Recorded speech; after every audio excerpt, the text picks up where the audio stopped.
നമസ്കാരം. ഈ ഒരു നിമിഷത്തിൽ ഏറ്റവും സുപ്രധാനമായ ഒരു വാർത്തയാണ് ഇപ്പോൾ പുറത്തു വരുന്നതാണ്. ഏറ്റവും പ്രധാനപ്പെട്ട കാര്യം, ഈ വളരെ സുപ്രധാനമായ ഒരു വാർത്തയിലേക്ക് തന്നെ നമ്മൾ കിടക്കുകയാണ്. ആദ്യമായിട്ട് കാണുന്നവരുണ്ടെങ്കിൽ തീർച്ചയായും ഈ ഒരു ചാനൽ ഇപ്പോൾ തന്നെ നിങ്ങൾ സബ്സ്ക്രൈബ് ചെയ്തേക്കുക. ഈ വീഡിയോ ഒന്ന് ലൈക്ക് അടിക്കുക, നിങ്ങളുടെ കൂട്ടുകാർക്കായി വീഡിയോ ഒന്ന് ഷെയർ ചെയ്ത് കൊടുക്കാനും കൂടി പ്രത്യേകം ശ്രദ്ധിക്കുക.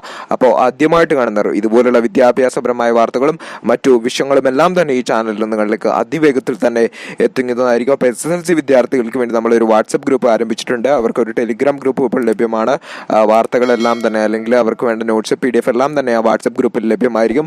അപ്പോൾ ഇപ്പോൾ തന്നെ ഈ ചാനൽ ഒന്ന് സബ്സ്ക്രൈബ് ചെയ്ത് കാണുക, നിങ്ങളുടെ കൂട്ടുകാർക്കായി വീഡിയോ ഒന്ന് ഷെയർ ചെയ്ത് കൊടുക്കാൻ കൂടി പ്രത്യേകം ശ്രദ്ധിക്കുക. അപ്പോൾ നേരെ നമുക്ക് വളരെ പ്രധാനപ്പെട്ട വാർത്തയിലേക്ക് തന്നെ നടക്കാം. കനത്ത ചൂട്, 9ാം ക്ലാസ് വരെയുള്ള പരീക്ഷകൾ പുനഃക്രമീകരിക്കുന്ന ആലോചനയില്ലെന്ന് വിദ്യാഭ്യാസ മന്ത്രി നേരത്തെ വ്യക്തമാക്കിയിരുന്നു. എന്നാൽ ഇപ്പോൾ ആ പരീക്ഷയുമായി ബന്ധപ്പെട്ട് ചെറിയ ചില മാറ്റങ്ങൾ ഇപ്പോൾ വരുത്തിയിട്ടുണ്ട് എന്നാണ് നമ്മളിപ്പോൾ മനസ്സിലാക്കുന്നത്. അതിൻ്റെ ടൈം ടേബിൾ ഉൾപ്പെടെ ഇപ്പോൾ പുറത്തിറങ്ങിയിട്ടുണ്ട്. അപ്പോൾ ആ ടൈം ടേബിളിന്റെ ലിങ്ക് നമ്മുടെ ടെലിഗ്രാം ഗ്രൂപ്പിൽ ലഭ്യമാണ്. ആരെങ്കിലും ടെലിഗ്രാം ഗ്രൂപ്പിൽ ജോയിൻ ചെയ്യാത്തവരുണ്ടെങ്കിൽ ജോയിൻ ചെയ്യുക. ലിങ്ക് ഡിസ്ക്രിപ്ഷൻ ബോക്സിൽ കൊടുത്തേക്കാം. നന്ദി.